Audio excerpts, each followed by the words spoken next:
Hello. आवाज आ रही है आपकी शिवानी?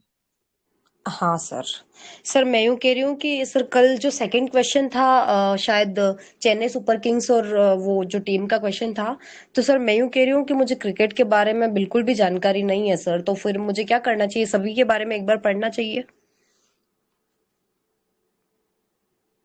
सिचुएशन और भी लोगों के साथ हो सकती है। फॉर एग्जाम्पल, आपकी क्रिकेट नहीं है, काफी सारे लोग ऐसे भी होंगे जिनको फुटबॉल की जानकारी नहीं होगी और उस टाइम कोई चैंपियंस लीग या कोई ऐसा चले, है ना, या कबड्डी लीग चले, तो कोई दिक्कत नहीं है। हम इस पे भी एक सेशन लेंगे कि वो सेशन ड्राफ्टिंग में है, ऑलरेडी फाइनल हो चुका है कि भाई ना कैसे किया जाए अगर हमें किसी चीज की जानकारी नहीं है, किसी विषय की जानकारी नहीं है, किसी प्रश्न की जानकारी नहीं है, या तो फैक्चुअल हो या फिर ऐसा कोई प्रश्न हो जिसकी जानकारी बिल्कुल नहीं है, तो हम किस तरीके से ना करें, है ना। उसका अपन एक पूरा सेशन, दो तीन चीज जो आप बोल सकते हैं, कैसे आप कवर अप कर सकते हैं, वो सारा हम आपके साथ सेशन लेंगे।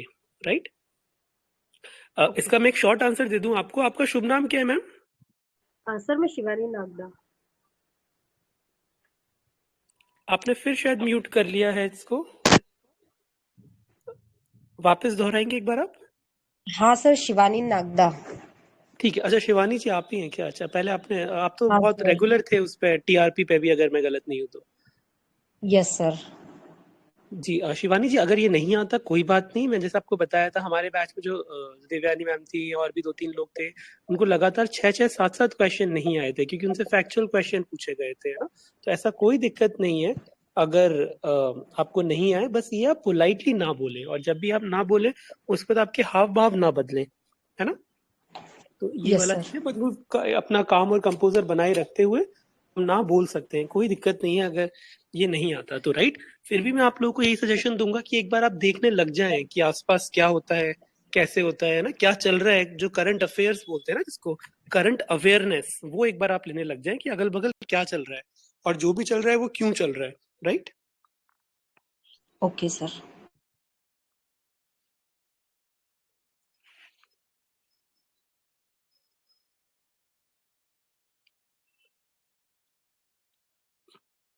हम थोड़ा सा इंतजार करते हैं, मात्र एक दो मिनट का। एक और मुझे दो और सजेशंस मिले हैं, आप लोग बताइएगा कि ये सही है या नहीं है। मतलब मैं आपकी राय जानना चाहता हूँ। कुछ लोगों ने बोला कि सर ये जो क्लासेस आप लेते हैं या आप लोग लेते हैं, आमिर जी और आप, वो आप रोज लिया करें, जिससे उस क्लासेस के बहाने ही से ही हमारी तैयारी थोड़ी थोड़ी चलती रहती है। तो दूसरा फीडबैक हमें ये मिला, और दोनों फीडबैक को हम दोनों पॉजिटिवली ले रहे हैं। दूसरा फीडबैक मिला कि सर रोज क्लासेस लें, कोई दिक्कत नहीं है। वैसे कोई आईएएस प्री में बिजी है, कोई और कहीं बिजी है, कोई मेंस में बिजी है, सर क्लासेस रोज लें, लेकिन टाइम फिक्स कर लेते हैं कि भाई 8:30 बजे शुरू होगा तो 9 बजे या 9:15 बजे खत्म हो जाएगा, जिससे क्या है अपन और चीजों को प्लान कर सके। क्योंकि कई बार आपका जो सेशन होते हैं वो 9:30 से लेके 10:30 तक चल जाते हैं, तो कई बार आपका 8:30 से शुरू होते हैं। तो टाइम फिक्स कर लें अपन एक, और उस हिसाब से अपन एक फिक्स टाइम पे रख लें, तो वो अपने हमारे भी एक पूरे शेड्यूल का पार्ट बन जाएगा। तो इसमें आप सब लोगों की क्या राय है?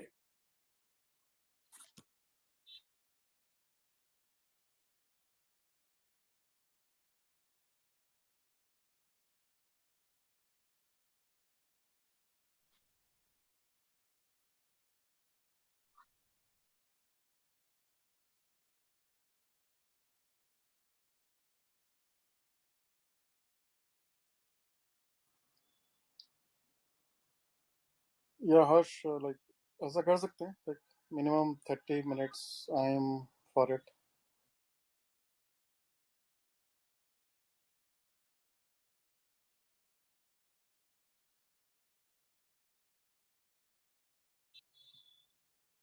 ठीक है, तो इसमें रोज रखें, इस बात पे भी सब लोगों की सहमति है, और फिक्स टाइम पे रखें, इस पे भी आपकी सहमति है। एक छोटा सा मैं सजेशन और जानना चाहता हूँ, मतलब हमें कोई दिक्कत नहीं है सेशन को रोज करने का। क्या हम इस सेशन को सुबह मत कर सकते हैं, early in the morning, 6:30 to 7:30, या 7 to 8, ऐसा कुछ रख सकते हैं, या ज्यादा जल्दी हो जाएगा वो? क्योंकि सर मेरा जैसा भी आपको पता है, ट्रांसफर हम सब करवाना। लोग वर्किंग प्रोफेशनल्स हैं। आप में से भी काफी सारे लोग वर्किंग, देखिए शिवानी जी ने तो पहले ही ना कर दिया, अरे सर क्यों इतना जल्दी जगाते हो। अच्छा। हाँ सर, इस बात में मुझे भी रिजर्वेशन है, मेरा भी ट्रांसफर करवा दीजिए, तो फिर मैं अरे सर आई विल ज्वाइन। काश हम इस लायक होते कि आपका, हम तो खुद सर आपकी तरफ देखते हैं ट्रांसफर के लिए।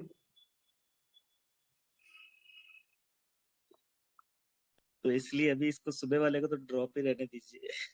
या एक्चुअली ड्रॉप ही रखते हैं इसको। ऑन अ सीरियस नोट तो ये है कि, सुबह भी कर सकते हैं people मतलब अगर ये लोग इंटरेस्टेड हैं तो जी जी सुबह का टाइम वैसे पर जहां तक अभी अपने ऑब्जर्व किया है, अगर कुछ चीजें प्रिपेयर कर लें मॉर्निंग में जी। तो शाम में थोड़ा सा इजी होता है, इनके पास भी टाइम होता है। और ये जो टाइम अभी ये वाला जो टाइम होता है वो जनरली अंडर यूटिलाइज या वेस्ट ही होता है। अपने लिए भी सर ये टाइम ऐसा होता है जो सब लोगों के लिए कि एक बार वो डिनर करके कर चुके होते हैं, तो यहाँ पे पढ़ने का मन भी नहीं करता इस समय पे। तो ये बात आपकी एग्जैक्टली बिल्कुल सही है कि ये टाइम बेस्ट होता है। बट सुबह ये कि अपन लोगों के लिए कंटिन्यूटी रखना इजी होगा अगर सुबह होगा तो, क्योंकि शाम को अपना ऑफिस का टाइम भी सर डिसाइडेड नहीं होता ना। बट ठीक है, यस यस डेमोक्रेसी जनता के इसका आदेश का पालन करते हुए अपन शाम का ही रखते हैं सर। सर पारुल भी अपने साथ जुड़ चुके हैं। हेलो।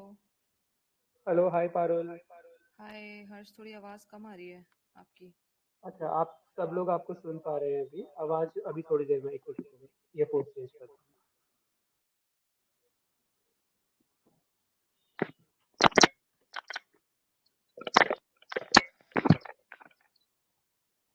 अब शायद मैं Audible हूँगा।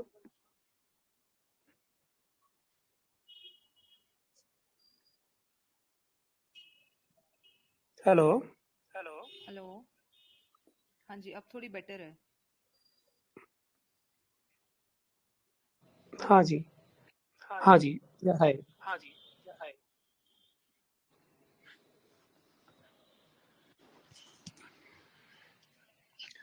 Okay hi. So Parul, if you are comfortable आप अपना कैमरा ऑन कर सकते हैं। अगर कोई टेक्निकल इशू हो तो अपन बिना उसके भी चालू कर सकते हैं।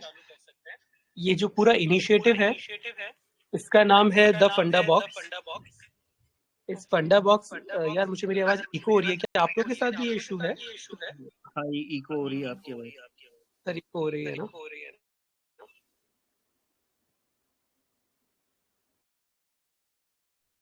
एक बार पारुल जी को मैंने म्यूट किया है, अब आप बोलिए, एक बार ट्राई कीजिए। क्या अब आप सुन पा रहे हैं? अब आपकी आवाज इको नहीं हो रही है, तो फिर या तो मतलब जब बात कर रहे होंगे तो आप एक जना ही माइक ऑन रखें प्लीज। हाँ जी, ठीक है ठीक है। पारुल, क्या आप हमें सुन पा रहे हैं?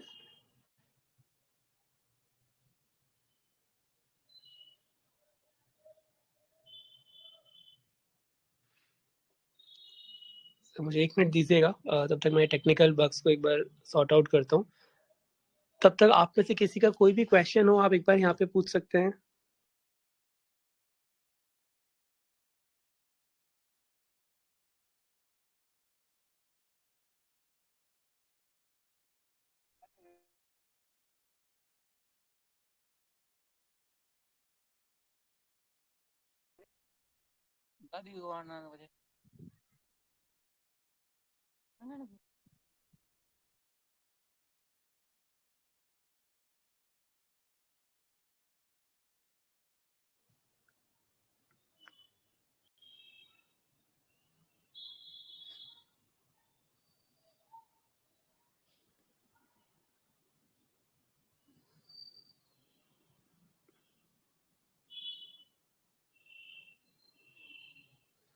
हेलो।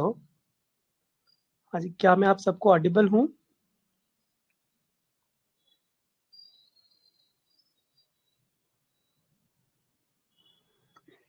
ठीक है नितिका यस।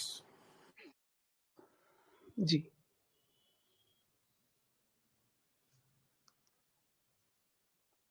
ठीक है। तब तक पारुल अपने साथ वापस जुड़ रहे हैं, अपने टेक्निकल वो पूरा चीज फिगर आउट कर रहे हैं। आप सब लोगों को एक बार और हमारी तरफ से धन्यवाद कि आप में से काफी सारे लोग, स्पेशली गीता मैम, उन्होंने आज बहुत अच्छे आंसर्स डाले। उसके बाद शिवानी मैम ने बड़े अच्छे आंसर्स डाले थे। धर्म जी ने ऑल्सो लिख के बताया था, बट आंसर काफी अच्छा था। तो इसी तरीके से आप अगर वीडियो में कंफर्टेबल नहीं है तो ऑडियो में ही सही आप लोग अपने आंसर्स यहाँ पे डाल सकते हैं, जो भी पिछला क्वेश्चन था उसका। पारुल, क्या आप हमें सुन पा रहे हैं? यस, अभी आवाज आ रही है मुझे क्लियर। आपको आ या रही है मेरी आवाज? I am audible? बिल्कुल बिल्कुल, हम सब आपको सुन पा रहे हैं।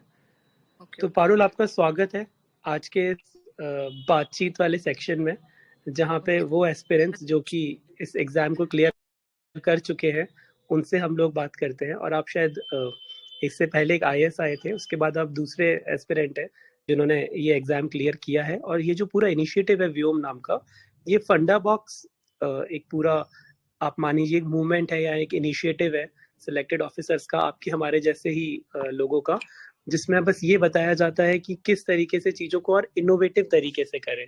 जो अपने को कॉलेज, स्कूल या कोचिंग में पढ़ाई कराई जाती है, उसके आगे किस तरीके से स्मार्ट तरीकों से आप चीजों को कर सकते हैं ना, उसी यही एक पूरा इस इनिशिएटिव का उद्देश्य था। और इस फंडा बॉक्स के अंडर ही एक और इनिशिएटिव शुरू किया गया है जिसका नाम है व्योम। और इस व्योम प्रोग्राम, जिसमें अभी 159 मेंबर्स जुड़ चुके हैं, और अभी इस पूरे इस चैट में भी 20 लोग ऑनलाइन अभी लाइव हैं, तो इसमें हम केवल इंटरव्यू स्पेसिफिक तैयारियां करते हैं, राइट? कि इस इंटरव्यू में किस तरीके से परफॉर्म करना है, क्या करना है, कौन सी नेटिग्रिटीज है। इसके तहत हम इनको हर 2 या 3 दिन में एक बार PGP प्रोग्राम है, पर्सनालिटी ग्रूमिंग प्रोग्राम, वहाँ पे 3 क्वेश्चन भी डालते रहते हैं इंटरव्यू के, जिसमें से एक क्वेश्चन होता है करंट अफेयर्स के ऊपर, एक क्वेश्चन होता है सिचुएशन के ऊपर, एक होता है फैक्चुअल इनके खुद के ऊपर, अबाउट योरसेल्फ वाला जो होता है उसके ऊपर, राइट? तो ये एक पूरा इनिशिएटिव हम लोग चलाने की कोशिश कर रहे हैं, हम और हमारे साथी, स्पेशली आमिर जी इसके फोरफ्रंट पे हैं इन पूरे इनिशिएटिव के। तो पारुल, आपका सबसे पहले तो बहुत बहुत स्वागत है इस प्लेटफॉर्म पे। और कैसा रहा आपका इस पूरा सफर RAS का? इंटरव्यू की बात बाद में करेंगे, कैसा सफर रहा, आप अपने बारे में कुछ बताएं पहले। Thank you so much Harsh for having me on this platform. And मैं कोशिश करूंगी कि मेरा जो भी एक्सपीरियंस रहा वो मैं सबके साथ शेयर करूं, जिससे बाकी सभी को बेनिफिट हो। और जर्नी थोड़ी लंबी थी, बट डेफिनेटली जो एंड रिजल्ट है वो बहुत ही वर्थ है। एंड इसलिए मैं आप सभी से बोलूंगी कि आप सब पेशेंस बना के रखें, and in the end it will be worth it. और हम सभी कोशिश करेंगे कि अपने एक्सपीरियंसेस जो हैं वो आप लोगों के साथ शेयर करें, जिससे आप लोगों को भी बेनिफिट हो। और इसी क्रम में हम जो है इंटरव्यू की कुछ जो मेरा एक्सपीरियंस था और जिन बातों ने मुझे हेल्प करी, मैं कोशिश करूंगी कि आप लोगों के साथ शेयर करूं, जिससे आप भी उसका बेनिफिट ले सकें। एंड हर्ष जो है, मैंने खुद ने पर्सनली उनसे गाइडेंस ली थी, और उनका जो एक्सपीरियंस था वो उसने मुझे भी बहुत हेल्प किया था और आपको भी बहुत हेल्प करेगा। और आप लोग जो है अपने क्वेश्चंस पूछ सकते हैं। कुछ पॉइंटर्स मेरे भी माइंड में हैं, वो मैं आप लोगों के साथ शेयर करूंगी, और हम स्टार्ट कर सकते हैं। श्योर पारुल, तो ये तो था आपका RAS का experience. And I'll be Parul is being very humble अभी जब ये बोलते हैं कि भाई बहुत लंबा सफर था और ये था और मदद करी। Parul was one of the most dedicated aspirant that I have ever met. जब हम लोग मिले थे, शी वाज, मतलब वो मुझे अभी तक याद है कि एक वो डायरी मेंटेन करते थे, जैसा हम लोगों ने आपको ये मेंटेन करने को कहा रखा है, जिसमें जो जो क्वेश्चन अभी भी इनके पास वो डायरी है, नाइस, कि जिसमें कि जितने भी क्वेश्चंस हो सकते हैं, जितने भी क्वेश्चंस पूछे जा सकते हैं, वो सारे लिखते चलते थे। उसके क्या क्या डायमेंशंस और बन सकते हैं, क्या क्या डायमेंशंस पूछे जा सकते हैं, वो सारे आप लिखते रहते थे रेगुलरली। और यही कारण है कि पहले ही अटेम्प्ट में, इतनी कम एज में, आप you got into this services. So congratulations Parul. Thank you so ठीक है, मच। तो पारुल, आप बताएं सबसे पहले, जब आपने इंटरव्यू फेस किया था RAS का, तो क्या वो आपका पहला इंटरव्यू था? इससे पहले भी आपने किसी गवर्नमेंट एग्जाम का इंटरव्यू फेस किया था? मैं गवर्नमेंट शब्द को थोड़ा सा अंडरलाइन इसलिए कर रहा हूँ क्योंकि जो प्राइवेट सेक्टर के इंटरव्यूज होते हैं वो और गवर्नमेंट के इंटरव्यूज में थोड़ा सा अंतर होता है, उनके कंटेंट में भी और उनके ऑब्जेक्टिव में भी, राइट? क्या वो देखना चाह रहे हैं एक व्यक्ति में। तो आपने इससे पहले कोई इंटरव्यू दिया था? जी नहीं, ये मेरा किसी भी तरीके का पहला गवर्नमेंट इंटरव्यू था। RAS 2018 का जो इंटरव्यू था, जो कि 2020 में हुआ। जी 20 हुआ था, हाँ जी। तो ये मेरा पहला इंटरव्यू था किसी भी प्रकार का। और उस टाइम कोई एंजाइटी थी उस तरह की कि पहला इंटरव्यू है? मुझे फॉर श्योर होती है, सब में होती है, बट कि पहला इंटरव्यू है, क्या पूछेंगे। IAS और RAS के साथ एक दिक्कत भी है, आप लोग, बहुत लोगों ने रियलाइज किया होगा कि जो लोग SSC की प्रिपरेशन करके आते हैं वो हमसे शेयर करते हैं कि यार SSC की पढ़ाई RAS से ज्यादा टफ है। 200 में से 190, 195 मैथ्स वगैरह में लाने होते हैं, राइट? पर RAS IAS के साथ क्या है, नाम बड़ा है, एक पीछे एक बहुत बड़ा एक माइंडसेट रहता है कि भाई बहुत बड़े एग्जाम्स हैं तो इंटरव्यू भी बहुत ज्यादा भारी सा होगा, बहुत मुश्किल क्वेश्चंस पूछे जाएंगे, तो आपके दिमाग में भी वो सारी चीजें थी? जी एंड हाउ बिल्कुल, मैंने कोप अप विद देम? जी, मैंने भी मेरे दिमाग में एक पिक्चर बना ली थी कि बहुत बड़ा इंटरव्यू होता है और पता नहीं वहाँ कैसा माहौल होता होगा, एंड इंटरव्यू रूम में जब हम जाएँगे तो ऐसा फ़ील होगा, वैसा फ़ील होगा। एंड इसी सिचुएशन को फ़ेस करने के लिए मॉक इंटरव्यूज़ जो हैं वो मैंने दिए। आई वुड नॉट से मैंने बहुत ज़्यादा मॉक इंटरव्यूज़ दिए, बट आई वुड सजेस्ट कि अगर आप देते हैं ज़्यादा तो इसमें कोई बुराई नहीं है। आप अपना जो डर है वो मॉक इंटरव्यूज़ के माध्यम से दूर कर सकते हैं। आपकी जो एंग्ज़ायटी है और जो भी किसी भी प्रकार की नर्वसनेस है वो आप पहले से फेस कर लेंगे। जैसे आप मेंस के लिए या प्री के लिए टेस्ट सीरीज ज्वाइन करते हैं, वैसे ही इंटरव्यू जो है मॉक इंटरव्यू, आप एक्चुअल इंटरव्यू में अच्छी तरह से प्रिपेयर रहें, एक प्रिपेयर्डनेस हो पहले से, इसीलिए आप मॉक इंटरव्यूज कर सकते हैं। मैंने जी 4-5 इंटरव्यूज दिए थे, एंड जो आई would say that was the easiest. जो मॉक इंटरव्यूज थे मुझे वो ज्यादा टफ लगे, क्योंकि उसमें एक थोड़ा सा वो स्ट्रिक्ट भी रहते हैं जो इंटरव्यूअर्स होते हैं, एंड जो एक्चुअल इंटरव्यू होता है उसमें वो आपको बहुत ही सहज महसूस कराते हैं। मतलब the moment I entered the interview hall, मुझे ऐसा लगा कि ये तो बहुत मतलब होमली सा एनवायरनमेंट है। They made me feel very comfortable. So ये एक चीज जो मुझे लगी। और दूसरा, जो आप मॉक इंटरव्यू दे लेते हैं तो आपके दिमाग में जो बेसिक एक आप कह सकते हैं कि जो आपके दिमाग में एक रहता है कि प्री कंसीव नोशंस होते हैं अबाउट द एक्चुअल इंटरव्यू, वो सब दूर हो जाते हैं आपके। तो एंग्जाइटी और नर्वसनेस मुझे नहीं थी, बट फिर भी मैं बोलूंगी कई लोगों को हो जाती है, तो आप अपने आप को काम रखने की कोशिश करें। इंटरव्यू वाले दिन मेरे दिमाग में बस यही था, नो मैटर व्हाट, मुझे घबराना नहीं है। एक नाइस। इंटरव्यू छोटा सा इंटरव्यू है और बस कॉन्फिडेंट रहना है, दैट्स ऑल। अपने आप को रिमाइंड कराते रहें कॉन्स्टेंटली। थोड़ा डीप ब्रीदिंग कर लें। नर्वसनेस तो होती है, बट आई वुड जस्ट से जस्ट बी काम, अपने आप को काम रखने की कोशिश करें। जी, और ये जो काम रखने की कोशिश है या जितनी भी ये सब चीजें हैं, I am sure you must have realised this during your mock interviews. जब आप मॉक इंटरव्यूज देने जाते होंगे तब आपको रियलाइज ये सारी परेशानियां जो किसी व्यक्ति को इंटरव्यू में फेस करनी पड़ती, जो सारी सिचुएशन फेस करनी पड़ती, ये बहुत अच्छी बात जो पारुल ने अभी बोली कि ये मॉक इंटरव्यू से आपकी सॉल्व हो जाती है। आप वो सारी सिचुएशंस में पहले ही चले जाते हैं, तो पहले ही आप उन सब चीजों को देख लेते हैं कि किस तरीके से आपको आंसर देना है। कई बार बॉडी लैंग्वेज का इशू होता है, कई बार पैर लोगों का बहुत फ्रीक्वेंटली हिलता है, हेड मूवमेंट बहुत ज्यादा होता है, हैंड मूवमेंट बहुत ज्यादा होता है। तो ये सब चीज जो आपको मॉक इंटरव्यूज में फीडबैक मिलते हैं, उससे आप और रिफाइन ही होते हो एज एन एस्पिरेंट, राइट? जी, जी, बिल्कुल। एंड मैं ये आपसे कहूँगी, जो भी आपका मॉक इंटरव्यूज़ हो चुके होंगे, आपका एक्चुअल इंटरव्यू में 50 टू 60%, आई वुड से मोर देन 60% वही क्वेश्चंस पूछे जाएँगे जो मॉक इंटरव्यू में आपसे पूछे जा चुके हैं, आपके बारे में। सो आप जितने ज़्यादा मॉक इंटरव्यू देंगे, उतना ही देयर वुड बी चांसेस कि आपको क्वेश्चंस जो हैं वो सेम मिलेंगे इन द एक्चुअल इंटरव्यू। तो आप उनको बेटर तरीके से प्रिपेयर कर पाएँगे, एंड आप उनका बेहतर आंसर कर पाएँगे इन द एक्चुअल इंटरव्यू। अगर आप एक भी मॉक इंटरव्यू नहीं देंगे, आप सीधे जाके इंटरव्यू देंगे, तो आप उतना बेहतर तरीके से आंसर नहीं कर पाएंगे, और तब आप घबराने वाली सिचुएशन में होंगे। अगर आप पहले ही वो सिचुएशन फेस कर चुके होंगे, तो आई डोंट थिंक आपको किसी भी तरीके की कोई दिक्कत आएगी इंटरव्यू में। इसीलिए इंटरव्यू के लिए कहा जाता है कि जो इंटरव्यू वाला फेज होता है उसका पेपर ऑलरेडी आउट होता है, क्योंकि इंटरव्यू में जो बिल्कुल। भी चीज आपके बारे में वो आपसे अच्छा और कोई नहीं जानता। और करंट अफेयर के बारे में भी आई एम श्योर कोई भी व्यक्ति जिसने एक इंटरव्यू भी दिया है वो प्रिडिक्ट कर सकता है कि देखो इन इन चीजों से क्वेश्चन पूछा जाएगा, और आप क्या आंसर देते हैं वो मायने नहीं रखता, किस तरीके से आप आंसर देते हैं, कैसे आप डिलीवर करते हैं, वो ज्यादा मायने रखता है, राइट? जैसे आप और मैं अभी बातचीत कर रहे हैं, एक्चुअल इंटरव्यू इसी तरह से है। आप नॉर्मल क्वेश्चन इंटरव्यूअर आपसे पूछेंगे और आपको बिल्कुल सहजता से उसका उत्तर देना है। आई वुड से कि आप जितना ऑनेस्ट रहेंगे और जितना हम्बल रहेंगे उनके सामने, आप मतलब you have to be very polite and kind. That is one thing which I want to say to everyone, just be polite and kind. आप नॉर्मल, आप बड़े लोगों से जिस तरह से बातचीत करते हैं, उसी तरीके से आपको इंटरव्यू में बात करनी है। कुछ लोग एक फेक पर्सनालिटी डेवलप करने की कोशिश करते हैं अपने अराउंड, जो वैसे नहीं होते, और वो थोड़ा सा पता चल जाता है interviews, because since they are very experienced. So I would just say कि be yourself in the interview. Right. तो जो इस बात का पूरा जो पारुल ने कहा कि आप बस सहज रहें और सरल रहें, बहुत ज़्यादा प्रिटेंशियस होने की ज़रूरत नहीं है, बहुत प्रिटेंड करने किसी चीज़ को जरूरत नहीं है। मैंने अभी हम लोगों ने जो पारुल हम लोग जो इनिशिएटिव चला रहे हैं, हम इनको रोज हर दूसरे तीसरे दिन 3 क्वेश्चंस देते हैं, जिसका ऑडियो या वीडियो फॉर्म में वो आंसर्स रिकॉर्ड करके हमें भेजते हैं ग्रुप पे, है ना। और हम चाहते हैं आप भी इस इनिशिएटिव के साथ जुड़े, तो आप भी रेगुलरली लोगों को फीडबैक्स दें, राइट, या रेगुलर सेशंस लेते रहे। तो उस जो वीडियोस भेजते हैं उसमें भी हम यही लगा कि कई बार लोग इंटेंशनली बहुत भारी भारी शब्द ड्रॉप करते हैं कि उनको खुद को नहीं पता होता कि उसका मतलब क्या है। बहुत बार कोई ना कुछ अलग पर्सनालिटी लेने का कोशिश करते हैं, तो वो सामने वाले को बहुत इजीली जज हो जाती है।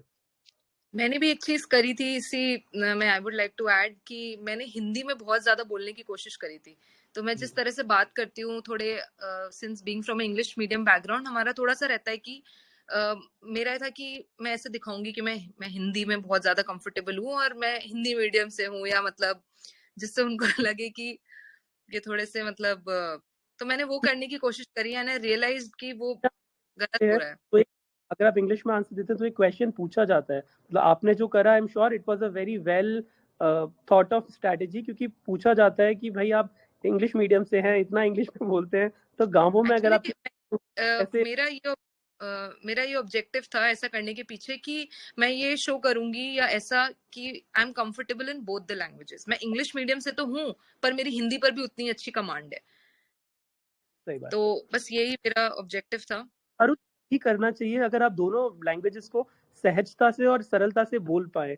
अगर कोई व्यक्ति हिंदी मीडियम से है तो उसे अगर इंग्लिश में वो नहीं सेंटेंस फॉर्म कर पा रहे, क्लियरली नहीं बोल पा रहे, तो शायद उनको ऑपोजिट चीज नहीं करनी चाहिए, राइट। बिल्कुल बिल्कुल, I would not advise anybody to do that. आप जिस भी लैंग्वेज में कंफर्टेबल है, फिर चाहे वो हिंदी हो, इंग्लिश हो, आप उस लैंग्वेज को पकड़ के रखिए। बस आप अपने वर्ड्स जो हैं, जो आप जो भी डिलीवर करना चाहते हैं, वो इफेक्टिवली कम्युनिकेट करिए। कोशिश करिए कि कोई फिलर्स ना हो बीच में। हम जो अटकते हैं, हाँ कभी हम जैसे नॉर्मल बातचीत करते हैं, हम उसमें अटक जाते हैं। तो आप धीरे धीरे बोलिए। कई लोग जैसे उनकी बोलने की स्पीड बहुत फास्ट होती है, तो मैं बोलूंगी थोड़ा सा आप उसको देख सकते हैं, खुद की वॉइस को रिकॉर्ड करके देखिए कि आप किस पेस से बोल रहे हैं। मिरर के सामने बोलिए। मैंने भी ये चीज करी थी। आप मिरर के सामने जो है मिरर प्रैक्टिस करिए, सो उससे आपको अपने हाव भाव जो है वो पता लगेंगे कि आप आई कांटेक्ट मेंटेन कर रहे हैं नहीं कर रहे, इधर उधर देख के तो नहीं बात कर रहे, आपके हैंड जेस्चर कैसे है। तो ये चीजें काफी लोग बताते हैं, आप इनको फॉलो करिए एकदम बेसिक से इंटरव्यू के लिए, और इससे आपको डिलीवर करने में बहुत हेल्प मिलेगी। एक बेसिक क्वेश्चन जो पारुल पूछा जाता है यहाँ पे हम लोगों से, वो ये है कि जो सर आंसर देना है वो हिंदी में देना है या इंग्लिश में देना है। तो मेरे हिसाब से इसका सीधा आंसर यही होगा कि भाई जिस भाषा में प्रश्न पूछा जा रहा है उसी भाषा में आपको आंसर देना है, राइट। तो आपके सामने कोई सिचुएशन आई थी कि आपसे इंटेंशनली कोई प्रश्न हिंदी में पूछा गया हो या इंटेंशनली इंग्लिश में पूछा गया हो? जी नहीं, जो जितने भी इंटरव्यूअर्स थे तीनों हिंदी में ही चला था पूरा इंटरव्यू। और ऐसा मुझे रेयर ही सिचुएशन लगती है कि इंग्लिश में कोई आपसे कोई क्वेश्चन पूछे। एक दो बोर्ड मेंबर्स हैं, वो इंग्लिश में भी बात कर सकते हैं। तो जिस भी भाषा में बात करें आप उसका उसी भाषा में जवाब दीजिए। आगे से अगर आपसे कोई इंग्लिश में नहीं पूछ रहा है तो मैं एडवाइज नहीं करूंगी कि आप इंग्लिश में उसका आंसर दें, अनलेस कोई मतलब ऐसी रिक्वायरमेंट है। राइट। और अगर आप हिंदी मीडियम से हैं और इंग्लिश में आपसे प्रश्न पूछा जाए, तो मेरा मानना ये है कि आप इंग्लिश में बोलने का कोशिश करें, शुरुआत इंग्लिश में करें, और जो कीवर्ड्स हैं जो आप हिंदी इंग्लिश में नहीं जानते उनको आप हिंदी में बोल सकते हैं। And opposite is also true. अगर हिंदी में आपसे प्रश्न पूछा जाए और आपने इंग्लिश मीडियम से तैयारी करी है तो आप कीवर्ड्स इंग्लिश में बोल सकते हैं, इसके कोई मार्क्स नहीं कटते, राइट। बिल्कुल। और अगर आपको ऐसा लग रहा है कि आप कंफर्टेबल नहीं है, आप इंग्लिश नहीं बोल पा रहे, आप लिख पा रहे इंग्लिश जैसे एग्जाम में भी आती है, पर आपकी कम्युनिकेशन स्किल इतनी अच्छी नहीं है, तो आप मना कर दीजिए। आप बोल दीजिए सर मैं कंफर्टेबल नहीं हूँ इंग्लिश में। आप मना भी कर सकते हैं, इसमें कोई दिक्कत नहीं है। आप बोल दीजिए कि सर मैं इंग्लिश में कंफर्टेबल नहीं हूँ, मैं हिंदी में ही उत्तर दूंगा। कोशिश कर सकते हैं जिससे उनको ये ना लगे कि आपने आउटराइटली मना ही कर दिया है। आप यू कैन ट्राई, जैसा भी आपको कंफर्टेबल लगे। बहुत बहुत अच्छा पॉइंट रखा आपने पारुल। जो मुझे लगा मेरी 3.5 साल की गवर्नमेंट जॉब में अभी तक के सर्विस काल में, जितने एक एडमिनिस्ट्रेटर को या किसी भी गवर्नमेंट एक एम्प्लॉय को जितनी चीजों के लिए हाँ नहीं बोलना होता, उससे ज्यादा चीजों के लिए ना बोलना पड़ता है। तो आपको हाँ बोलने से ना बोलने की कला है, उसको आपको और अच्छा करना होगा। और इसका पहला स्टेप आप इंटरव्यू ही मान के चले। और पारुल, मैं आपसे एक निवेदन करूंगा कि कभी अपन लोग एक सेशन और लेंगे जब भी आप लोग फ्री हो। हमने तो काफी हद तक ड्राफ्ट कर लिया है, जिसमें हम बताएंगे कि ऐसे क्वेश्चंस, फैक्चुअल क्वेश्चंस जिनमें आपको आंसर नहीं आता, जैसे आपके ज्वाइन होने से पहले शिवानी जी जो अभी इस चैट पे जुड़ी, उन्होंने बोला सर आईपीएल पे आपने एक क्वेश्चन दिया था कल, मैं तो क्रिकेट को फॉलो ही नहीं करती, तो ना कैसे बोले। तो किस सहजता से आप ना बोल सकते हैं, उसका अपने एक बहुत छोटा सा सेशन कभी ले सकते हैं, राइट? बिल्कुल बिल्कुल। मुझसे भी जैसे जिस दिन मेरा इंटरव्यू था तो उसी दिन एक पॉलिटिकल एक्टिविटी चल रही थी, कैबिनेट जो है उसका गठन हुआ था एक रात पहले। ऑलरेडी इतनी एंजाइटी थी और उस समय काफी एक्टिविटीज हो रही थी उन 2-4 दिन में, तो इतने सारे नए मेंबर्स का नाम याद करना, प्लस मेरा पॉलिटिक्स में इतना कोई खास इंटरेस्ट है। और मुझसे जो है उन्होंने आईटी मिनिस्टर पूछा था जाते ही, द वेरी फर्स्ट क्वेश्चन। मेरा आईटी बैकग्राउंड था और आई वाज कंफ्यूज्ड कि कौन है आईटी मिनिस्टर। तो मैं थोड़ा सा घबराई, पर फिर मैंने सोचा तुक्का मारू नहीं मारू, तो मेरा था कि यार गलत तो मतलब तुक्का तो नहीं मारते हैं। मैंने क्लियरली बोल दिया, मैंने बोला सर मैंने कल पढ़ा था पर मुझे याद नहीं आ रहा है अभी, तो मुझे याद नहीं है। उन्होंने ये भी बोला कि अरे ये तो आपकी फील्ड का, आपको फिर भी याद नहीं है। मैंने बोला सर मुझे याद नहीं आ रहा। तो मुझे लगता है कि आप मतलब बिल्कुल ब्लाइंड तुक्का मत मारिए। अगर आपको, जैसे मुझे पता था कि मेरा तुक्का गलत ही होगा तो मैंने नहीं मारा वो वहां पे। एंड मैंने पहले ही सवाल मैंने मना कर दिया उनको कि मुझे नहीं आता। मुझे नहीं लगता पर्सनली कि इसका मेरे स्कोर पे बिल्कुल भी फर्क पड़ा। मुझे नहीं आता था, मैंने मना कर दिया। आप पोलाइटली मना कर दीजिए, आगे बहुत मौके मिलेंगे आपको जवाब देने के। ऐसा तो नहीं है कि लिमिटेड सवाल ही पूछेंगे आपसे, आपको बहुत अपॉर्चुनिटी मिलेगी। जितना जल्दी जल्दी आप करते जाएंगे उतना इनफैक्ट ज्यादा अपॉर्चुनिटी मिलेगी आपको। सही बात है। तो इस कॉन्वर्जेशन से आप लोग ये सीख भी ले सकते हैं, जो सब लोगों का एक डाउट होता है कि अगर मुझे नहीं आता तो मार्क्स कट जाएंगे। हम लोग फिर ये चीज एक बार रिपीट कर रहे हैं कि जो इंटरव्यू होता है वो कंटेंट का टेस्ट नहीं होता, आपकी नॉलेज का टेस्ट नहीं होता। आपकी नॉलेज के लिए वो लोग प्रीलिम्स और मेंस में आपको टेस्ट कर चुके हैं। तो ये टेस्ट होता है आपकी पर्सनैलिटी का, कि कितने सहजता से आप ना बोलते हैं अगर आपको नहीं आता तो, राइट? वो प्रिटेंड करना कि आता है, तुक्केबाजी करना, जो पारुल ने नहीं किया, तो मेरे हिसाब से वो बहुत ही अच्छा, बहुत ही सही डिसीजन था उस टाइम पे। एक शुरुआत में ही बहुत गंदा इंप्रेशन बन जाता पूरे इंटरव्यू के लिए, टोन ही गलत सेट हो जाती। जी बिल्कुल। जी पारुल, एक बहुत ही इंपॉर्टेंट क्वेश्चन जो लोग पूछते हैं कि आप आईटी बैकग्राउंड से हैं, यहाँ पे बहुत सारे लोग हैं जो इंजीनियर्स हैं, ठीक है, ये तो अपने अपने समय से ही चला आ रहा है कि इंजीनियर्स बहुत ज्यादा सिविल सर्विस की तरफ रुख कर रहे हैं। तो ये चीज को लेके बड़ा डिफेंसिव रहते हैं कि भाई इंजीनियरिंग बैकग्राउंड से है तो ये क्वेश्चन पूछा जाएगा कि इतने अच्छे कॉलेज से, आईआईटी या एनआईटी से छोड़ के आप यहाँ आए, आपने सीट वेस्ट कर दी, या क्यों आना चाह रहे हो? तो आपके सामने भी आई एम श्योर ये प्रश्न आया होगा। मैं आप सब लोगों को बता दूं, पारुल ने इंडिया की one of the best IT companies में काम किया है। She was based in Mumbai if I am not wrong, right? और उसके बाद फिर ये सब छोड़ के जयपुर मूव हुए और 1 साल 1.5 साल लगकर इन्होंने आरएएस की तैयारी करी और उसके बाद फर्स्ट अटेम्प्ट में इन्होंने आरएएस क्लियर किया। तो आपके से भी क्वेश्चन पूछा गया था कि क्यों आईटी फील्ड स्विच करके आप एडमिनिस्ट्रेशन में आना चाह रहे हैं, और किस तरह से आपने उसका जवाब दिया?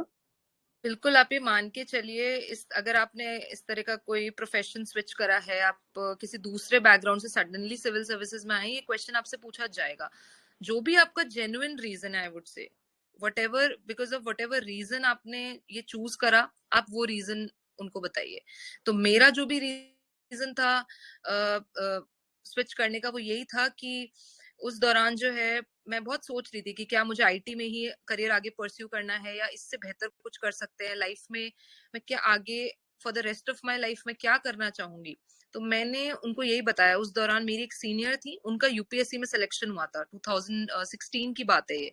तो मैंने उनको यही बताया कि sir this was my motivation, and मेरे फादर जो है उन्होंने भी सिविल सर्विसेज के एग्जाम दिए थे, तो बचपन से कहीं ना कहीं मेरे मन में ये था कि मैं सिविल सर्विसेज की तैयारी करूं।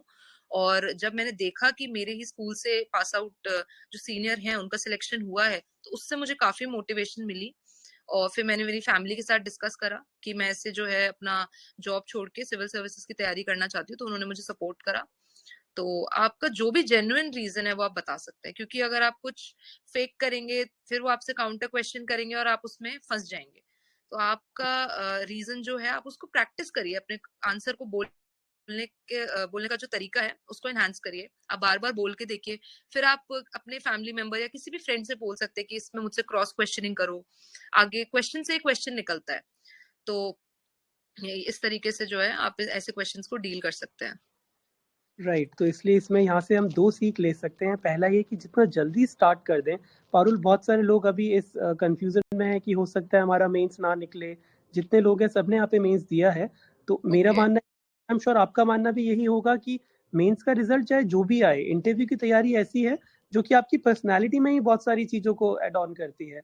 आपको आपके बारे में एक नॉलेज दिलाती है, राइट? तो जितना जल्दी स्टार्ट कर दें उतना अच्छा है इंटरव्यू की तैयारी।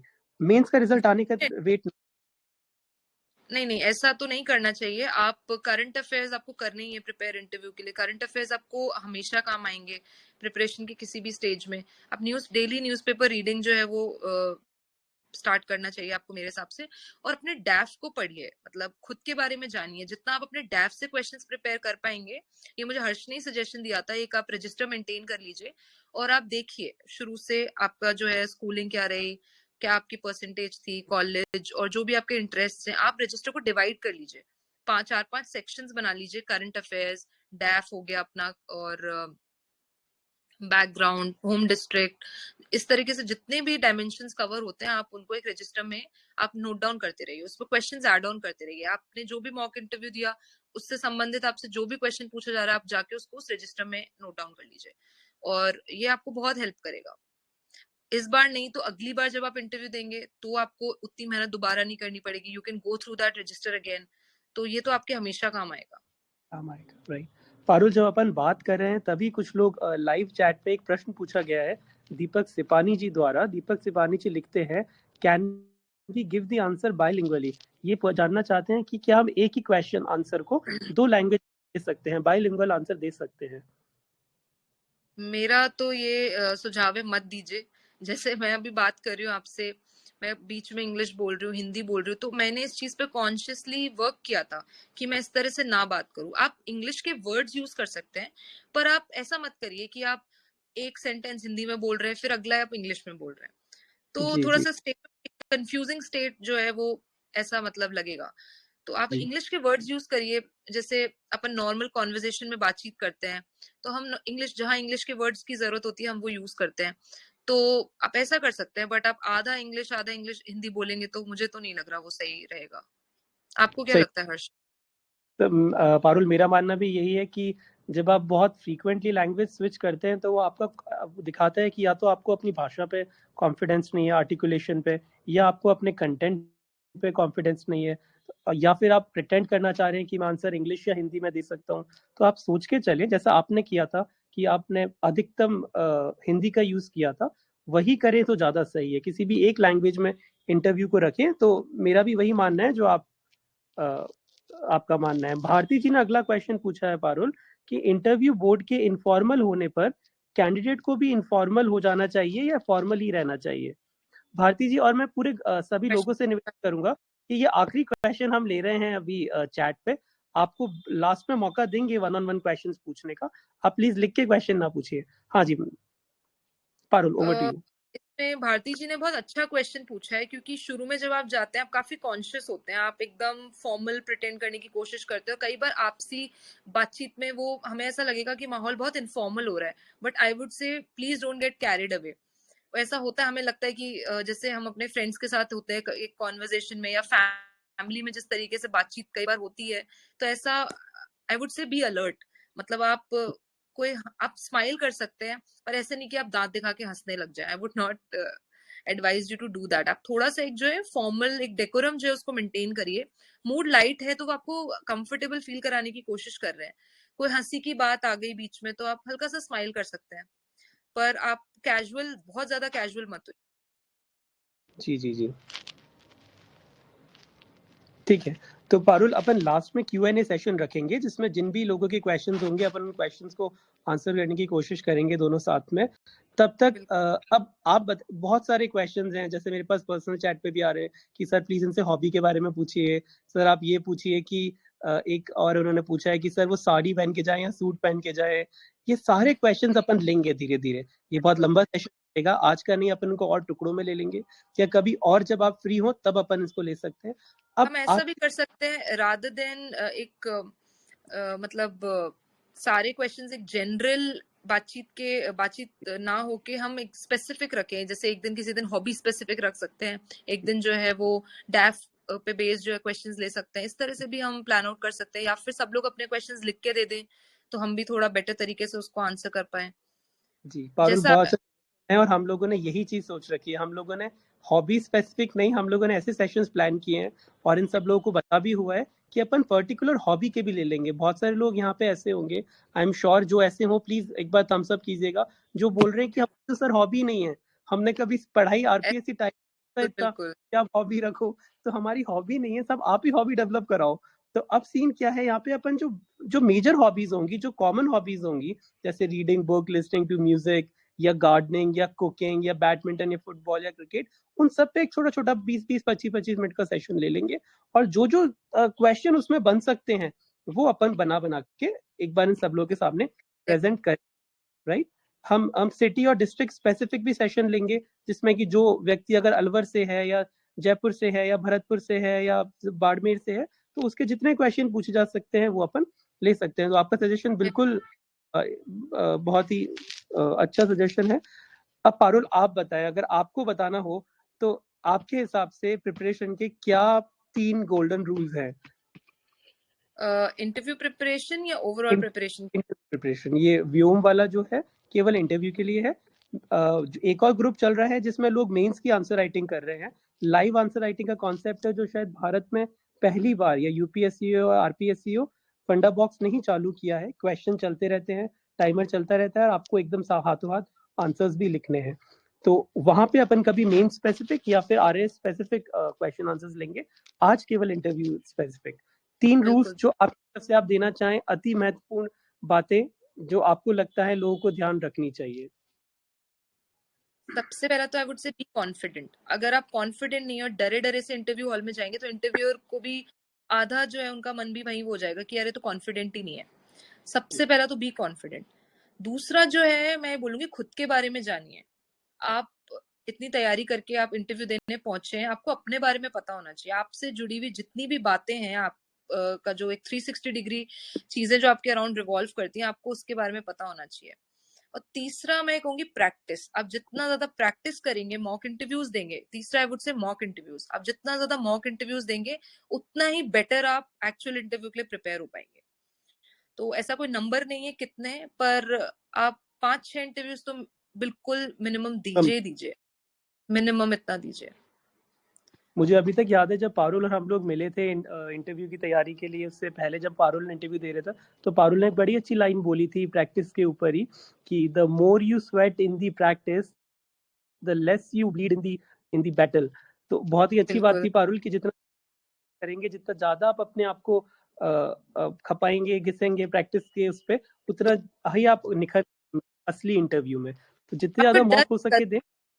जो इंटरव्यू को लेके आपके मन में किसी भी तरह का डर है, वो डर बिल्कुल आपके मन से निकल जाएगा।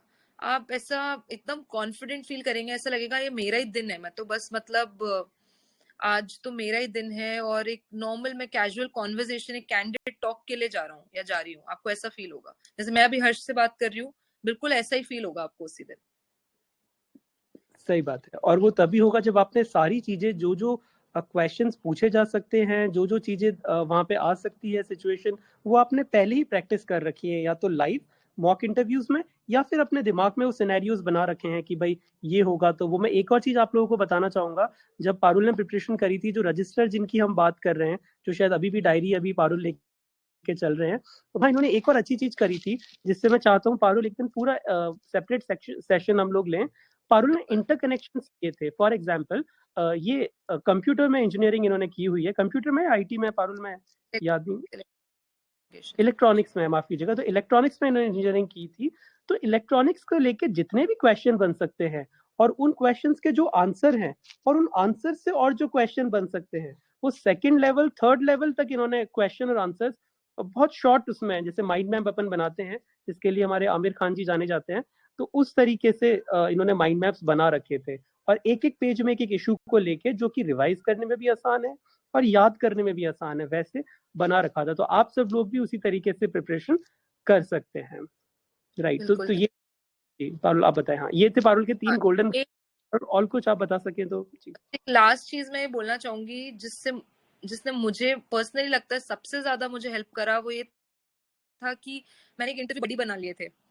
एक मैम थी, हम दोनों का इंटरव्यू सेम दिन था, तो मतलब she was my interview buddy, and literally हम लोग दिन का आधा घंटा ही, मतलब काफी जोर आता था कई बार कि क्या यार, जैसे किसी दिन प्रिपेयर नहीं करा टॉपिक, ऐसा लगता था अरे यार क्या मतलब अब क्या ही बोलेंगे, जब कुछ तैयार ही नहीं किया तो क्या बोलेंगे। तो जो पहले का पिछले दिन जो करा है या कुछ भी हम रिवाइज कर लेते थे, आपस में हम डिस्कस करते थे, एंड उससे मुझे बहुत हेल्प मिली आई वुड से। मतलब मैम के साथ जो भी मैंने डिस्कशन करा और जो भी क्वेश्चंस मैंने प्रिपेयर करे, उनमें से काफी क्वेश्चंस तो मुझसे एज इट इज जो है वो इंटरव्यू में पूछे गए। सो आई वाज, वही जो मैं कह रही हूँ, I was already prepared for those questions.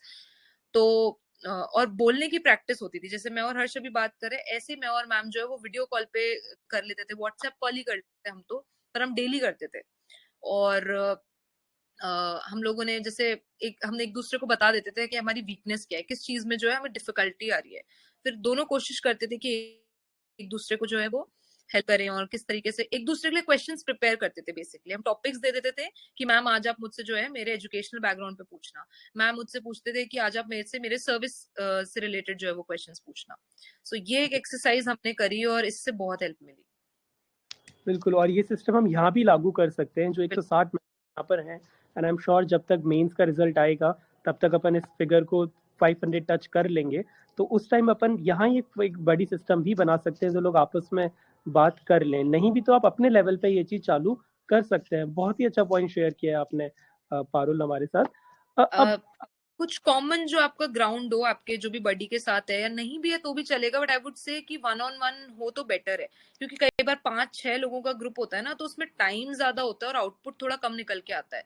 1-on-1 जो है आप आधे घंटे में आप काफी जो है उससे गेन कर पाएंगे।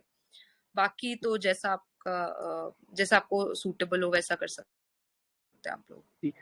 इंटरव्यू की बात तो ये रही, इंटरव्यू के लिए मोटिवेट होने का एक और तरीका है जॉब के लिए मोटिवेट होना। आप अभी अभी अपनी ट्रेनिंग पूरी करके, और पारुल की जो ट्रेनिंग हुई थी वो उदयपुर ओटीएस में हुई थी, ऑफिसर्स ट्रेनिंग स्कूल, और आप यकीन मानिए ये राजस्थान के जितने भी ओटीएस हैं उनमें वन ऑफ द बेस्ट, और शहर अपने आप में इतना खूबसूरत, उसके ऊपर वो ओटीएस की लोकेशन बहुत खूबसूरत। तो कैसा रहा आपका वो ट्रेनिंग का एक्सपीरियंस? क्या क्या किया, कहाँ गए, कैसे मिले? मतलब अपन इंटरव्यू के बारे में बात करेंगे अगले सेशंस में, बट आप ट्रेनिंग के बारे में बता सकें, जॉब के बारे में बता सकें, तो भी काफी लोग मोटिवेट होंगे तैयारी को अपने और एक्सेलरेट करने के लिए। डेफिनेटली। तो ट्रेनिंग हमारी स्टार्ट हुई 27 जनवरी को और 8 अप्रैल तक ट्रेनिंग चली उदयपुर में। एंड ट्रस्ट मी, जो आपकी ट्रेनिंग होगी 3 महीने की, ये आपकी पूरी जो जॉब लाइफ है उसमें आपका बेस्ट जो है वो पीरियड होगा। हर्ष के चेहरे पे मुस्कान आ गई है, तो इनको अपना ट्रेनिंग टाइम याद आ गया होगा डेफिनेटली। एंड उदयपुर जो है वो शहर मुझे वैसे ही बहुत पसंद है, और उदयपुर में जो ट्रेनिंग थी तो मतलब ट्रेनिंग में जो है वो 4 चांद लग गए। एंड बहुत सारे जो है वो एस्पेक्ट्स ट्रेनिंग में कवर किए जाते हैं, और बहुत अच्छे अच्छे जो लर्नेड फैकल्टी है वो आती है, और मतलब जो प्रैक्टिकली जो डेली लाइफ में चैलेंजेस फेस करते हैं या जो भी उनके एक्सपीरियंसेस रहे होते हैं वो हमारे साथ उन्होंने शेयर करे, और बहुत ही लर्निंग एक्सपीरियंस था। शहर अपने आप में बहुत खूबसूरत था। वीकेंड्स पे जो है हम निकल जाते थे घूमने, पूरा शहर एक्सप्लोर करा।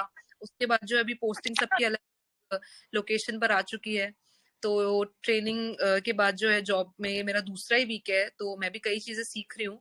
बट आप लोग डेफिनेटली मोटिवेटेड रहिए, and in the end it's all worth it. आप जितनी मेहनत कर रहे हैं आपको लास्ट में लगेगा कि हाँ यार मेहनत सफल हुई हमारी। तो ट्रेनिंग का जो पार्ट है, आप जब ट्रेनिंग में आएंगे आपको रियलाइज होगा, आपको बहुत मजे आएंगे ट्रेनिंग में, काफी कुछ सीखने को मिलेगा आपको। तो आप लोग मोटिवेटेड रहिए एंड ऑल द बेस्ट मेरी तरफ से आज के लिए। आपको ये भी ये फील हुआ होगा कि जो आपने बोला था शुरुआत में, अरे it's been a very long journey, बहुत समय लग जाता है तैयारी में भी, और आरपीएससी फिर खुद कुछ समय लगा देता है।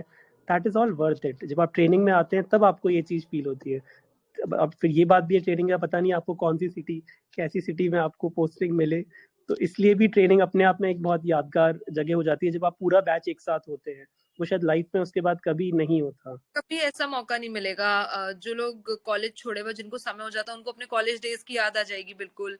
और इतनी सारी एक्टिविटीज होती हैं, हमेशा हर वीकेंड पे कुछ ना कुछ आपके लिए प्लान्ड होता है। तो मतलब एक बहुत ही एनरिचिंग एक्सपीरियंस मैं बोलूंगी, कई चीजें ऐसी करने को मिलेंगी जो आपको कभी करने को नहीं मिलेगी। विलेज टूर जो है वो उनमें से एक है।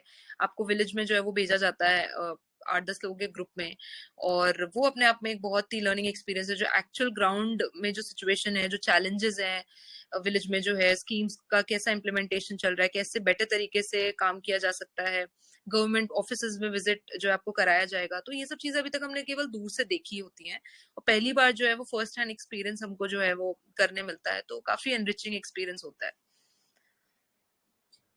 नाइस। तो अब हम आप लोगों के प्रश्न ले लेते हैं। हम लोगों ने अपनी बात बहुत रख ली। हम आगे भी आप लोगों से मिलते रहेंगे, जुड़ते रहेंगे, हमारी बात आपसे रखते रहेंगे, हमारे विचार आपसे साझा करते रहेंगे। अब आप लोगों के प्रश्न लेने का समय आ गया है, और क्योंकि पारुल मैम को भी बहुत शॉर्ट नोटिस पे बताया गया था इस पूरे सेशन के बारे में, तो आई एम श्योर इनके पास ये अभी शायद बहुत समय नहीं होगा। तो आप जल्दी से अपने जो जो प्रश्न है पूछें, कोशिश करें लिखने से अच्छा आप प्रश्न यहाँ पे पूछ सकते हैं।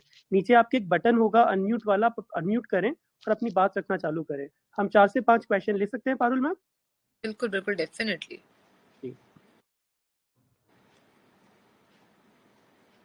आप में से जो भी अपनी बात रखना चाहे नीचे अनम्यूट करके अपनी बात रखें।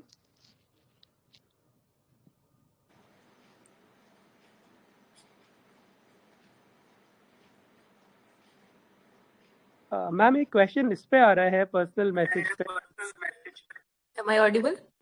हाँ, या गीता जी हम आपको सुन रहे हैं, बताएं। Okay. Hello, ma'am. Actually, hello. I was asking कि मेंस में आपका मेंस हमने मैम से अपने अकॉर्डिंग टू अपना छोटा सा परिचय दे दें, बहुत संक्षिप्त में, केवल नाम और आप कहाँ से हैं, बस इतना। Me Geeta Bishnoi, I am from Barmer actually. So मैं ये पूछ रही थी कि मेंस हम लोग हमेशा अपना बेस्ट ही देते हैं, पर we can be sure of कि हमारा हो ही जाएगा। तो ये जो डिलेमा है ना, और ये अनसर्टेनिटी है, इससे कैसे डील करा आपने जब तक रिजल्ट्स ना आ गए? आपकी तो और ज्यादा टाइम लग गया था। जी, आई वुड से कि आपको पता होगा कि आपका होगा या नहीं होगा मेंस में, बिकॉज मेंस में इतनी अनसर्टेनिटी नहीं होती है। अगर आपका थोड़ा सा, जैसे आई वुड से, अगर आप बॉर्डर पर हैं या आपके पेपर अच्छे नहीं हुए हैं, ओनली देन आपको लगेगा कि आप जो है कि मतलब क्लियर होगा या नहीं क्लियर होगा। अगर ऐसी सिचुएशन है तो आई वुड से आप अगली बार के लिए तैयारी करिए, तैयारी छोड़िए मत। आप अगले अटेम्प्ट के लिए ट्राई कर सकते हैं अगर आपको ऐसा लग रहा है कि आप बॉर्डर सिचुएशन पे। अदरवाइज आपने अभी मेंस दिया है तो आपको पता होगा कि आपका पेपर कैसा हुआ है। हालांकि कई बार ऐसा होता है कि पेपर हमारा बहुत अच्छा हुआ होता है, नंबर उतने अच्छे नहीं आते हैं, बट देखिए आप अपना बेस्ट दे सकते हैं। आपको ये नहीं पता कि रिजल्ट क्या होगा, रिजल्ट हमारे हाथ में नहीं है। हमारे हाथ में क्या है, पेपर अपनी तरफ से बेस्ट करना। तो मैं तो यही कहूंगी कि अगर आपको लग रहा है, अगर आपको पॉजिटिव नहीं लग रहा है, तो आप अगली बार के लिए प्रिपेयर करिए। आप जो क्वेश्चन पेपर आ गए हैं आप एनालाइज कर सकते हैं। आपका जो भी पेपर थोड़ा कमजोर गया है, वीक रहा है, आप उस पर मेहनत कर सकते हैं और उसको बेटर करने की कोशिश कर सकते हैं। बिल्कुल। Thank you so much.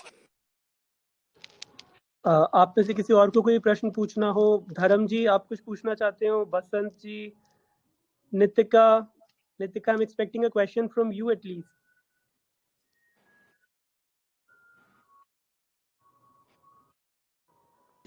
Good evening sir, good evening ma'am. Good evening ma'am काफी अच्छा सेशन था।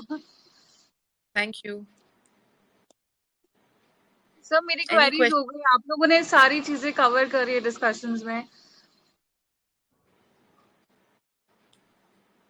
मैम नितिका का ही वो प्रश्न था जो मैंने आपको पढ़ के सुनाया था कि अगर आप इंजीनियरिंग बैकग्राउंड से हैं, स्पेशली इलेक्ट्रॉनिक्स से, आईटी बैकग्राउंड से हैं, तो उसको कैसे जस्टिफाई करेंगे अपने सिविल सर्विस। सर अगर बहुत ज्यादा टाइम हो गया प्रिपरेशन करते हुए तो वो क्वेश्चन बहुत ही गंदा होता है जब वो फेस करते हैं ना, इतने टाइम से आप क्या कर रहे थे, तो उसका मतलब आप स्ट्रेट फॉरवर्ड बोल सकते हैं क्या कि मतलब प्रिपरेशन कर रहे थे।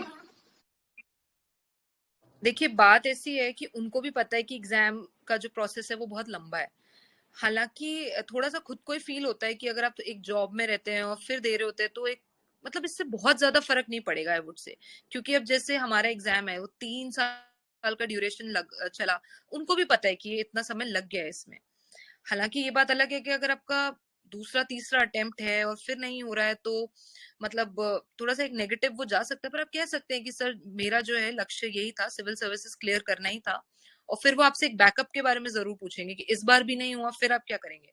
तो आप कह सकते हैं मतलब कुछ आप इस तरीके से आंसर प्रिपेयर कर सकते हैं कि सर अगर मेरा इस बार भी नहीं होता है तो मैं कोशिश करूंगी कि मैं जो है मैंने इतना टाइम दिया है इस डायरेक्शन में, तो मैं कोई कोचिंग इंस्टीट्यूट के साथ जुड़ूं और टीचिंग में कुछ करूं और साथ के साथ एक और अटेम्प्ट दूं, इस तरीके से। हालांकि वो बहुत ज्यादा ग्रिल नहीं करेंगे आपको इस बात पे, पूछेंगे वो और आपका जो भी जेन्युइन आंसर है वो आप दे दें कि सर मैं प्रिपरेशन कर रही थी, इतना समय हो गया, पिछली बार जो है वो इतने नंबरों से मैं रह गई थी। अब वो एक पॉजिटिव माइंडसेट के साथ जो है आप आंसर करेंगे तो इतनी दिक्कत नहीं आएगी। ओके मैम, मतलब थोड़ा सा वल्नरेबल एरिया हो गया ये वाला।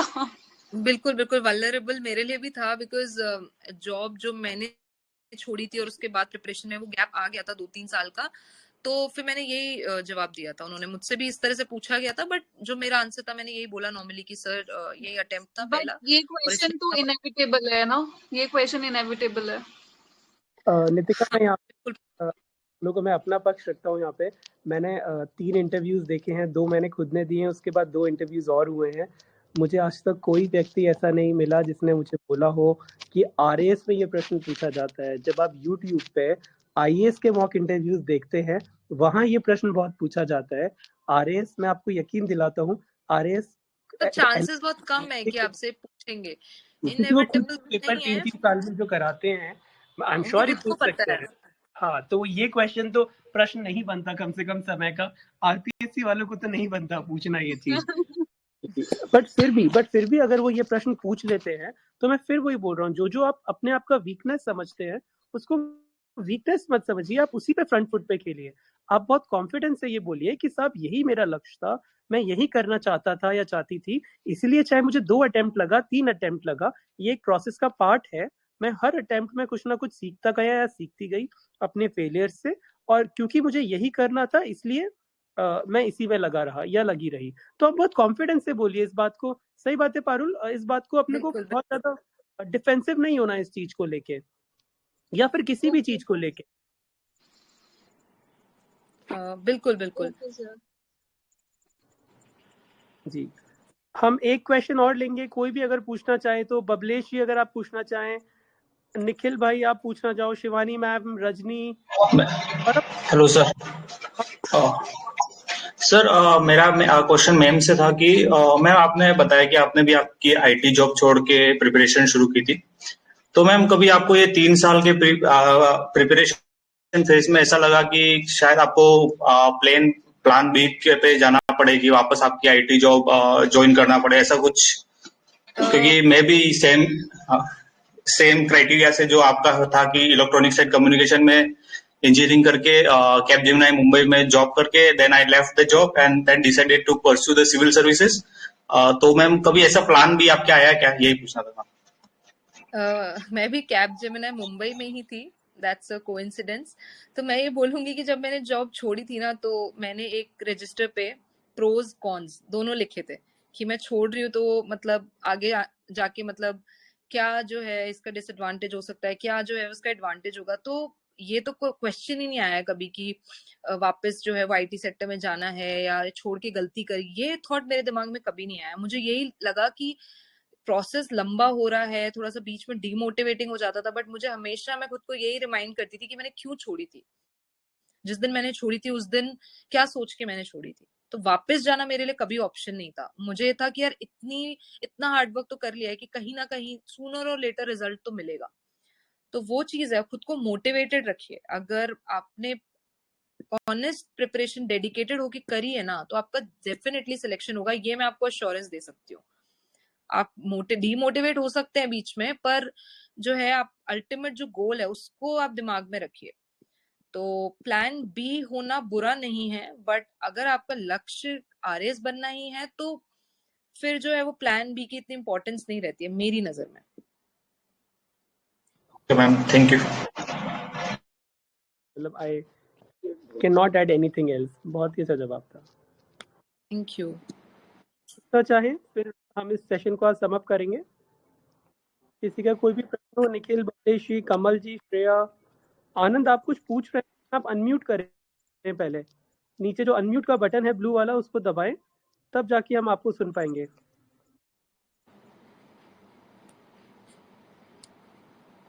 बसंत जी आप भी बोल रहे हैं, पहले अनम्यूट करें आपको, तब हम पाएंगे।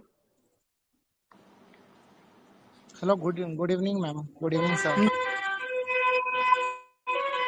एग्जैक्टली मैम, मेरा ही क्वेश्चन था कि एग्जैक्टली मेरा जो एमटेक है वो नैनो टेक्नोलॉजी में है।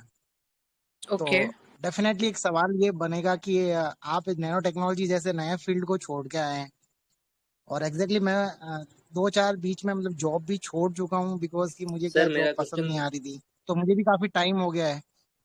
तो ये अच्छा। मेरे को जरूर पूछा जाएगा कि जैसे आप नैनो टेक्नोलॉजी जैसा मतलब नया फील्ड छोड़ के और इधर आए हैं, तो इसकी बड़ी वजह क्या हो सकती है? तो आप आंसर जो है वो कुछ इस तरह से दे सकते हैं कि सिविल नैनो टेक्नोलॉजी वो जो है, जो एक टेक्निकल फील्ड हो गया है, एक स्पेसिफिक फील्ड हो गया। आप बोल सकते हैं कि सिविल सर्विसेज में जो है एक मल्टी डायमेंशनल जो है अप्रोच जो है वो फॉलो की जाती है, और आपको अलग अलग सोसाइटी के जो सेक्शंस है उनको केटर करने का मौका मिलेगा, अलग अलग विभागों में रह के काम करने का मौका मिलेगा। इस तरह से जो आप अपने आंसर को फ्रेम कर सकते हैं। और ऐसा तो मत बोलिएगा कि आपका नैनो टेक्नोलॉजी में जो इंटरेस्ट नहीं था या आपको पहले वाली जॉब्स पसंद नहीं है, ये मत कहिएगा। नहीं हमेशा जो है एग्जैक्टली जो मैडम, आप मेरा हाँ सॉरी जी, टू इंटरप्ट मैडम, मेरा था भी ऐसा ही कि if I go for PhD then I will spend 4 or 5 odd years।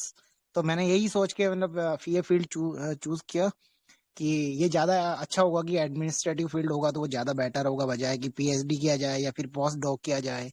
तो वो कि जितना नया फील्ड है उस हिसाब से उतनी ज्यादा रिसर्च की भी जरूरत थी उसमें। एग्जैक्टली, बट आपने जो एक बात बोली ना, पारुल मैम ने बिल्कुल सही पॉइंट आउट किया उस बात को। जैसा आपने बोला जी कि सर। पसंद 2-3 जॉब छोड़े, आप ये बात ना रखें वहां पे कि पसंद ना आए या नए जी जी टेक्नोलॉजी में आपका इंटरेस्ट नहीं।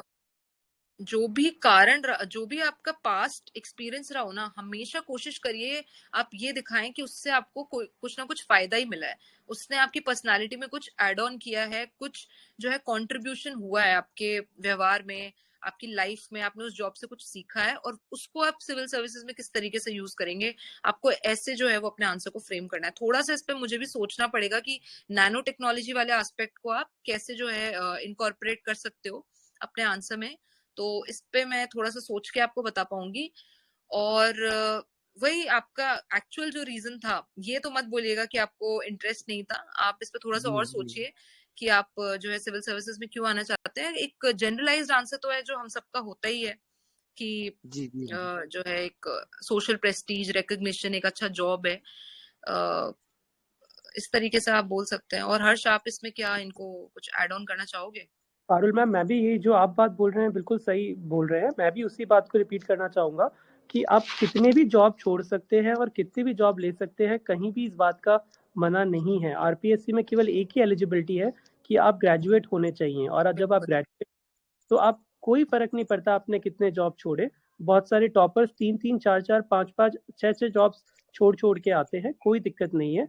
आपको जो भी लग रहा है कि आपकी वीकनेस है, उसको आप वीकनेस ना बोलें। जैसे पारुल मैम ने एक बहुत ही अच्छी बात कही, मतलब मेरे तो मुझे बहुत अच्छा लगा ये बात सुन के कि जो भी आपके पास्ट एक्सपीरियंसेस हैं, कोशिश करें उनको जस्टिफाई करें, उन पे डिफेंसिव ना हो, है ना। हर पास आज आप जो भी हैं, जहां भी हैं, जैसे वो आपके पास्ट एक्सपीरियंसेस के कारण ही हैं। और इस बात को आप माने या ना माने, हर एक्सपीरियंस एक मोमेंट में अपने को लगता है अच्छा हो या खराब हो, पर वो आपको बहुत कुछ सिखाता है, और उसी के कारण आप आगे बढ़ते हैं लाइफ में। तो जो जो आपके एक्सपीरियंस हुए हैं, आपने किसी भी फील्ड में ग्रेजुएशन किया हो, किसी में भी मास्टर्स किया हो, कोई फर्क नहीं पड़ता। अगर आपने वो चीज छोड़ दी है, आप हमेशा नई चीज स्विच कर सकते हैं। जैसे पारुल मैम ने बोला, आप इसका जेनरिक आंसर ही दें कि सर एडमिनिस्ट्रेशन में मुझे एक वाइड होराइजन मिलेगा चीजों को समझने का भी और काम करने का भी। मैं ग्राउंड लेवल पे काम कर पाऊंगा, और जो भी मेरी नैनो टेक्नोलॉजी में मैंने जो समझ ली है, इलेक्ट्रॉनिक्स का ही एक फील्ड है नैनो टेक्नोलॉजी, तो मैंने उसमें जो भी समझ ली है, जो भी मैंने अपने आईटी, इलेक्ट्रॉनिक्स या इंजीनियरिंग वाली फील्ड में चीज समझी है, वो चीज मैं कोशिश करूंगा एडमिनिस्ट्रेशन में भी उसको इम्प्लीमेंट करने की। सर मुझे कहीं नहीं लगता कि मेरा जो भी मास्टर्स है वो किसी भी तरीके से इनहिबिटिंग है। इनफैक्ट वो मेरी मदद ही करेगा। जो टेक्नोलॉजिकल और इंजीनियरिंग माइंडसेट में लेके आया हूँ यहाँ पे एडमिनिस्ट्रेशन में, वो मेरी मदद ही करेगा यहाँ पे। तो आप तो ऐसे टेबल के लिए आप इसको डिफेंसिव ले ही ना अपने आप को, मतलब तो हीन ये भाव। तो एक आप एसेट होंगे। प्रशासन के लिए, एक राजस्थान सरकार के लिए एक एसेट होंगे। आपकी एक नैनो टेक्नोलॉजी की पढ़ाई करके कोई बंदा जो है वो सिविल सर्विसेज में आ रहा है, इस एप्टीट्यूड का जो है वो व्यक्ति सिविल सर्विसेज में आ रहा है, तो they would be more than happy to select you. आप ऐसा मत सोचिए कि ये कोई नेगेटिव है आपके लिए। ये तो इनफैक्ट पॉजिटिव है। आप तो खुश होने चाहिए कि आप इतना ज्यादा पढ़ के, इतनी नए फील्ड में पढ़ के एडमिनिस्ट्रेशन में आ रहे हैं ना, तो इसको तो आप एज अ अपना प्लस पॉइंट, राइट?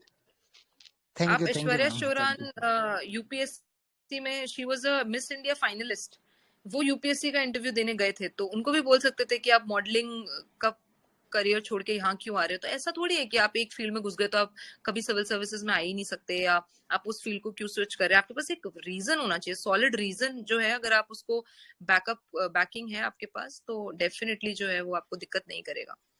और इस चीज का आप एक बहुत मतलब मजेदार सा आंसर भी दे सकते हैं, जो होता है ना एक मूवमेंट को लाइट करने का आंसर, कि भाई हंसी मजाक सा, कि भाई सर जो नैनो टेक्नोलॉजी होती है वो 10⁻⁹ यानी कि माइक्रो लेवल पे, बहुत ही नैनो लेवल पे चीजों को मैनिपुलेट करके, एलिमेंट्स को आप उसको वो करते हैं, पूरे बड़े सिस्टम को रन करवाते हैं। तो सर मुझे लगता है एडमिनिस्ट्रेशन भी सेम है।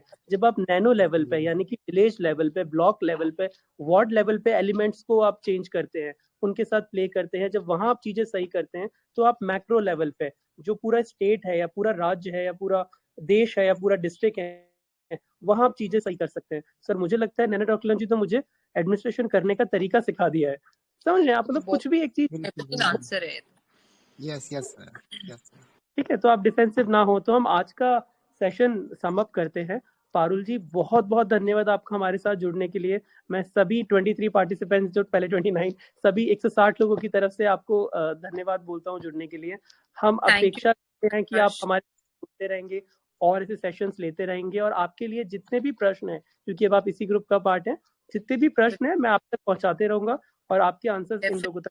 मैं पूरी कोशिश करूंगी कि मेरा जो इंटरव्यू एक्सपीरियंस था और जो डूज एंड डोंट्स है वो मेरे साथ, मैं आपके साथ शेयर करूं, और डेफिनेटली आप लोगों को भी उसका फायदा पहुंचे।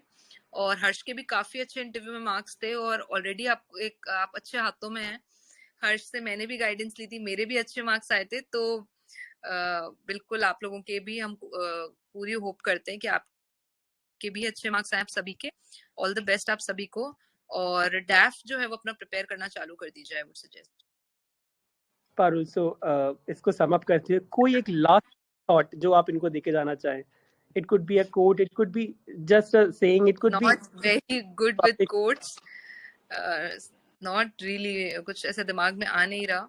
कोई भी बात जो से आपने बताना चाहें, कोई भी एक बात जो आप बोलना चाहें, डिफाइनिंग चीज जो आपको लगता है इनको इंटरव्यू सबसे ज्यादा ध्यान रखनी चाहिए, या लाइफ में या आरएएस में रखनी चाहिए। Just have faith in yourself, I would से। मतलब जो अभी किसी ने एक सवाल पूछा था कि मैम आपको प्लान बी, मेरे को हमेशा खुद पे फेथ था। मतलब आप लोग भी फेथ रखिए, कभी डाउट मत करिए खुद को कि होगा नहीं होगा, ये सेकंड थॉट्स मत लेके आइए अपने मन में। आप इस तैयारी में आए हैं, सो जस्ट अपने आप को रिमाइंड कराते रहिए कि आप क्यों आए हैं। वाई जो है ना वो बहुत इंपॉर्टेंट है, अपने आप को कभी क्वेश्चन मत करिए, and just have faith in yourself. बाकी रिजल्ट डेफिनेटली आपके फेवर में आएगा। Never question yourself, I would से। नाइस। तो पारुल जी जुड़ने के लिए बहुत बहुत धन्यवाद। मैं पारुल के साथ सभी लोग जो इस सेशन में जुड़े, सभी का सबको धन्यवाद देना चाहूंगा हमारे साथ जुड़ने के लिए। कल हम फिर हाजिर होंगे PGP 5 के साथ, पर्सनालिटी ग्रूमिंग प्रोग्राम के 5वें अध्याय के साथ। 3 नए प्रश्न आपके सामने होंगे। तब तक आप अभी तक पूछे गए पिछले PGPs में से कोई भी आंसर सभी देना चाहें, प्लीज आप ग्रुप पे पोस्ट करें। उनका फीडबैक आपको तुरंत आमिर जी द्वारा दिया जाएगा। राइट, तो हमसे जुड़ने के लिए धन्यवाद। गुड नाइट, शब्बा खैर। Okay, bye bye. Thank you for having me. Bye bye.